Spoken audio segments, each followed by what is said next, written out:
छत्रपती संभाजीनगरमध्ये गांजाची तस्करी करणारे 5 जण अटकेत। 1,22,00,000 रुपयांचा 409 किलो गांजा जप्त।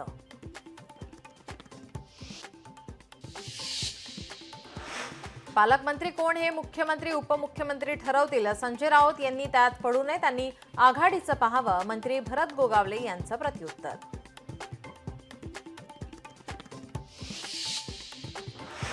एनआयए प्रमुख सदानंद दातेंकडून पहलगाम हल्ल्याच्या तपासाचा आढावा। एनआयए डीजींचा काश्मीरमधील दुसरा दिवस तपास करणाऱ्या अधिकाऱ्यांसोबत सदानंद दातेंची महत्त्वाची बैठक।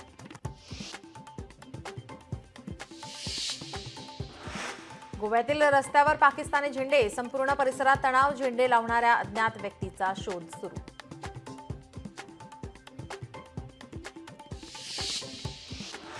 बीडच्या परळी येथील एका कार्यक्रमानिमित्त पंकजा मुंडे आणि धनंजय मुंडे पुन्हा एकत्र। 45व्या सामुदायिक उपनयन संस्कार सोहळ्याला दोन्ही नेते उपस्थित।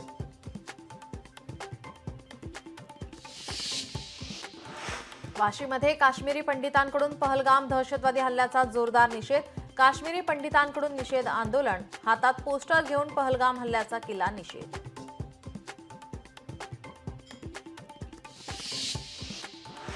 मुंबई शहर आणि उपनगरातील आदिवासींसाठी आज महत्त्वाची बैठक। अशोक उईके आणि मंत्री आशिष शेलार यांच्या अध्यक्षतेखाली बैठक। मूळ आदिवासींना मोफत धान्य, शिक्षण देण्याबाबत आदेश देण्याची शक्यता।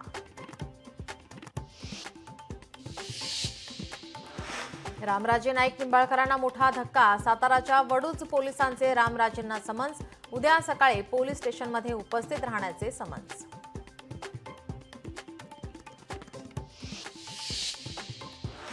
पहलगाम दहशतवादी हल्ल्याप्रकरणी एनआयएच्या तपासाला वेग। एनआयएकडून खोऱ्यांचं 3D मॅपिंग, बैसरण खोऱ्यात तपास। एनआयएकडून संशयितांची कसून चौकशी।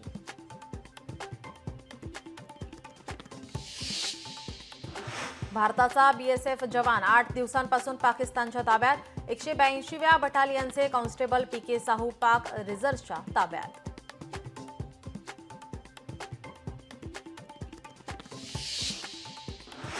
पाकव्याप्त काश्मीरमधल्या मदरशांना 10 दिवसांची सुट्टी। पाकिस्तानच्या धार्मिक विभागाच्या प्रमुखांचा निर्णय।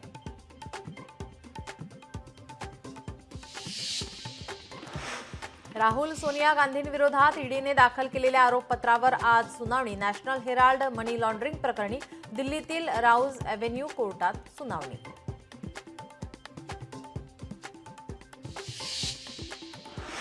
नंदुरबारमध्ये पपई प्रक्रिया उद्योगातून शहादा तालुक्यात शेकडो कुटुंबांना मिळतोय रोजगार। उन्हाळ्यात गुरांना चारा उपलब्ध होत असल्याने समाधान।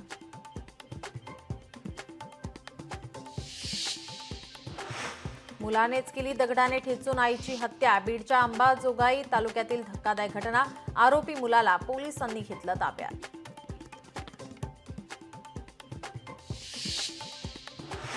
नाशिकमध्ये हिट अँड रनच्या घटनेत एकाचा मृत्यू, 1 गंभीर जखमी। 3 दुचाकी आणि 2 वाहनांना पिकअपची धडक। पिकअप चालक मद्यधुंद अवस्थेत असल्याची माहिती। पोलिसांकडून गुन्हा दाखल।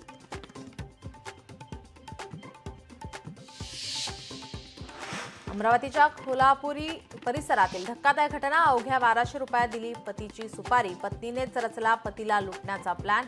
पत्नीसह 4घांना अटक।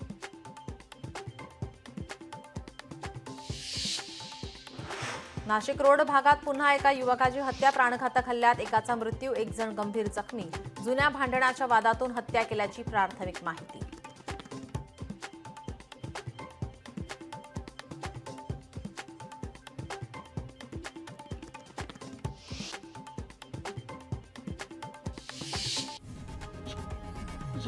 लोकशाही मराठी ऐका, पहा, जागरूक रहा।